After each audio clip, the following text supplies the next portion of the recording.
Sonic, the heart of your system.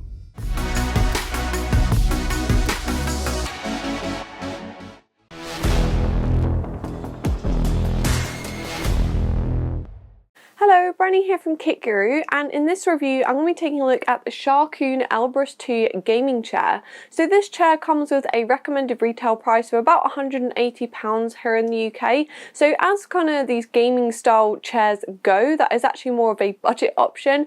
Some of the more premium chairs you're looking kind of £300 upwards.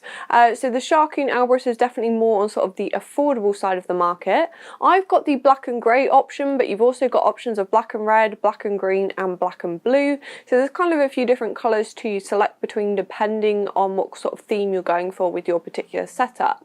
Sharkoon also sent over a kind of like gaming chair mat as well, or a mat to go on the floor to put the chair on top of to kind of protect the flooring and things. You're going to see the mat when I sort of show you my assembly video, but the mat I actually really like. I think the design is really quite funky, it's quite different, it actually matches my black and white theme setup really well. The material is very soft. It's something I kind of expect to get on like a blanket or a cushion. It almost feels like a crime to put my chair on top of it, but I do really like that. It seems to have a nice kind of grippy coating to it and like a thread around the outside to hold it all together. Unfortunately though, I can't actually find anywhere to buy it at the moment, so I can't tell you how much it's going to cost, but as Sharkoon sent it over, I thought I'd definitely mention it because I do quite like it. So make sure to have a look at it when I'm showing you my assembly video. So without further ado, let's jump back in time and I'll tell you how I found the assembly of this chair.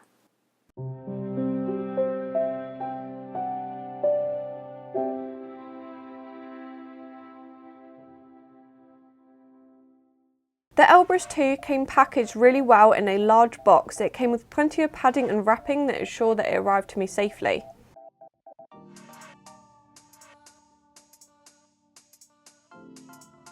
The instructions for assembly were nice and clear with plenty of pictures, so I got to work on the first step.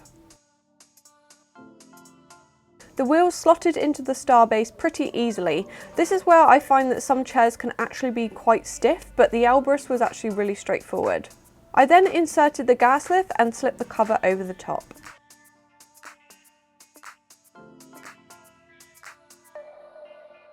The next step was to unpackage the back of the chair and try and affix it to the base. I unpackaged the screws and washers required and then got to work.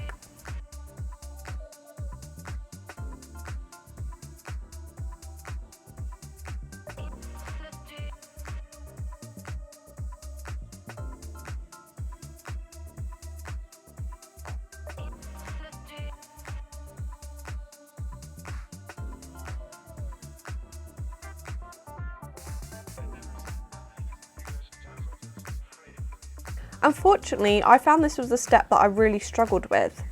The first couple of screws went into place very easily without any problems, but on the other side of the chair, the holes would not line up and the screws would not grip into place.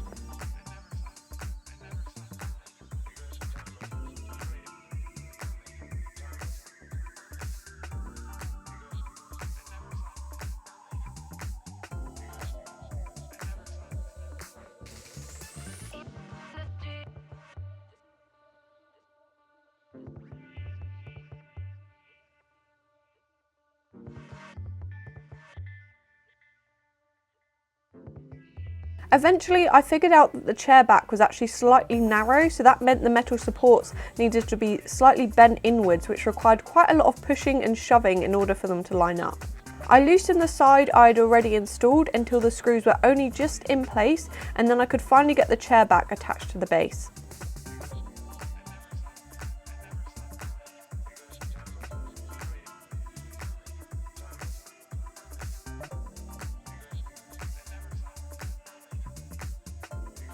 I then made sure all of the screws were tightened up and slipped the two plastic covers over the top.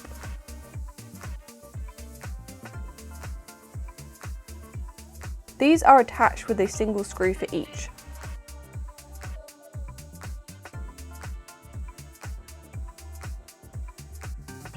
I then flipped the chair over and retrieved the rocking tilt mechanism before attaching it to the base with 4 screws and washers.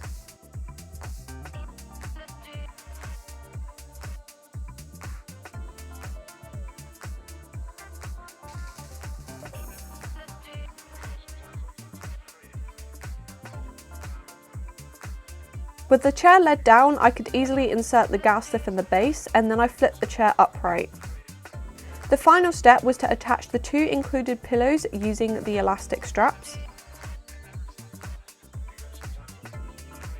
So all in all, it took me about an hour to build because I did have some issues with the backrest. Otherwise, I did find the assembly to be pretty much exactly the same as other gaming chairs that are out there.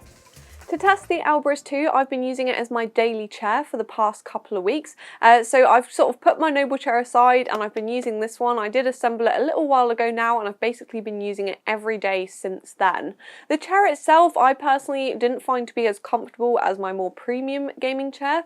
However, the base of the chair, the sort of seating area, is actually a lot more soft and squishy. If you tried out something like a Secret Labs chair, they're actually really quite firm at first.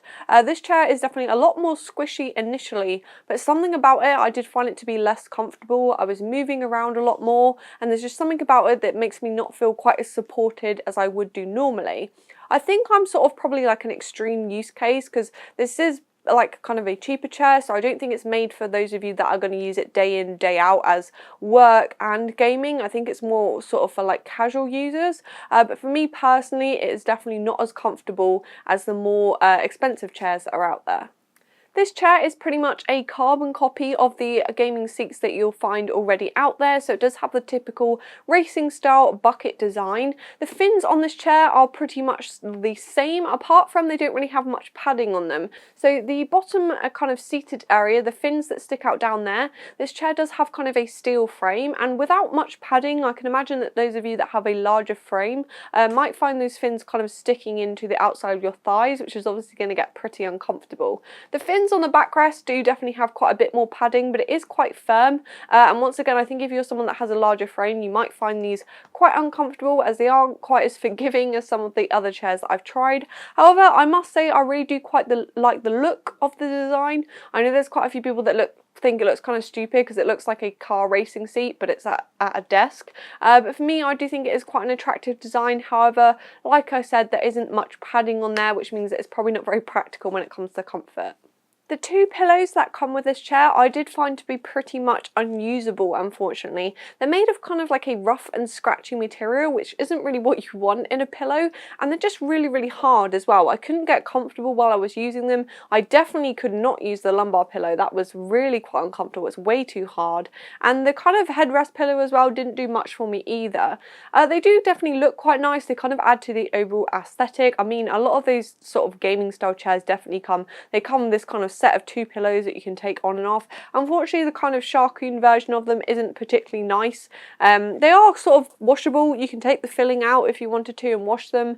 You can take them on and off easily. The elastic strap with the clip-on is quite nice, but they just are too hard and I didn't find them comfortable. I much prefer kind of like the memory foam style pillows. They definitely feel like they're doing something instead of just making you more uncomfortable. As with most of these racing style gaming chairs, the Elbrus 2 does have a good range of adjustability.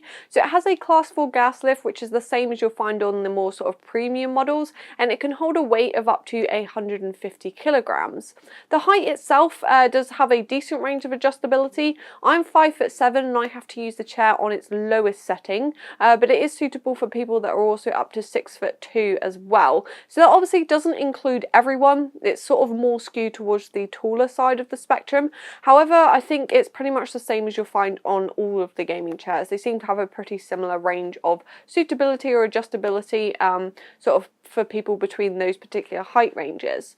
With this chair, you can also recline the backrest as well. It's got kind of like a handbrake style lever on the right hand side. You pull that back and it will go from 90 to 160 degrees. That's obviously quite a nice feature, I guess, if you want to lay back and chill out for a bit after sort of a hardcore gaming session.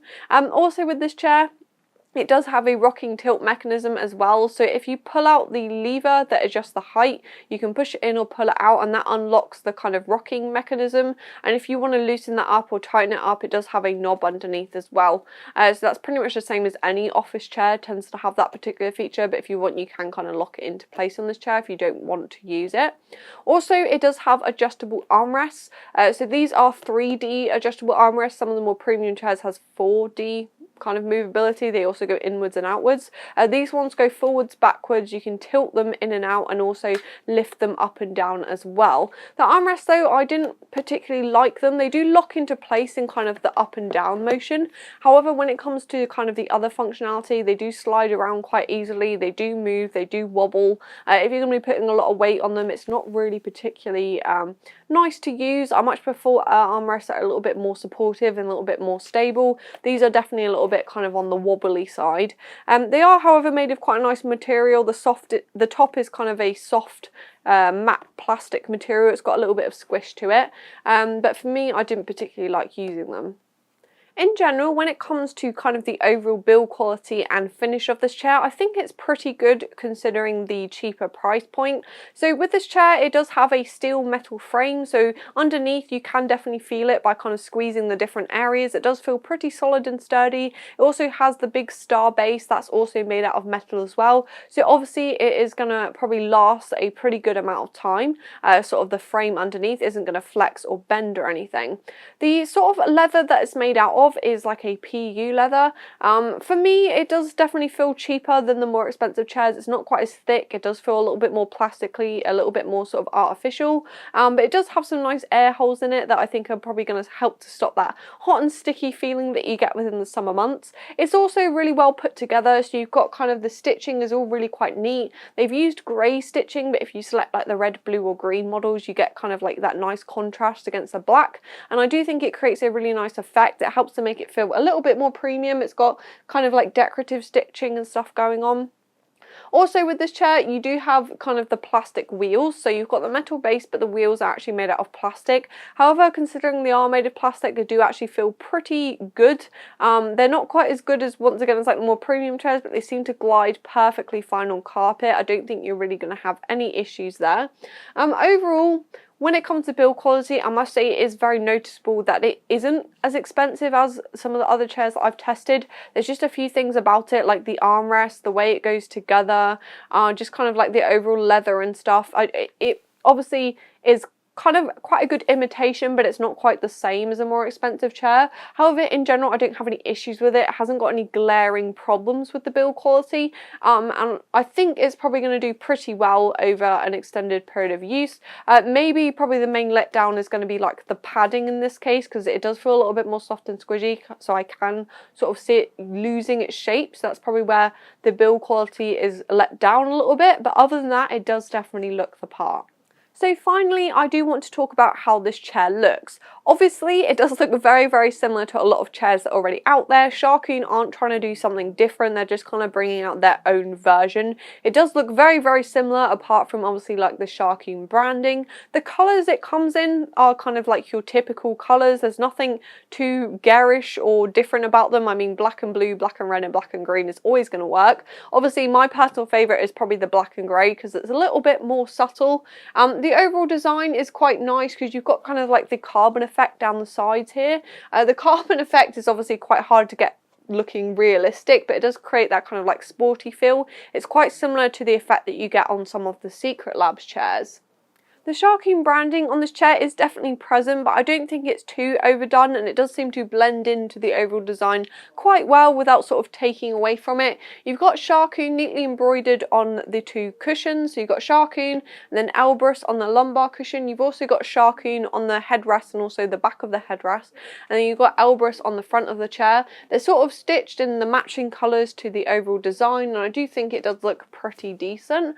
In general, for me, this chair really does look the part. It does look like one of the kind of gaming racing chairs that you see pretty much everywhere. You see Twitch streamers using them and everything. So I think probably the main reason for considering this chair is going to be the overall design. It doesn't really have any sort of features and things that are that different to like a basic office chair. But for me, it is mostly to do with the way it looks. It does look like your gaming racing style chair, and it will definitely fit into kind of a gaming PC setup.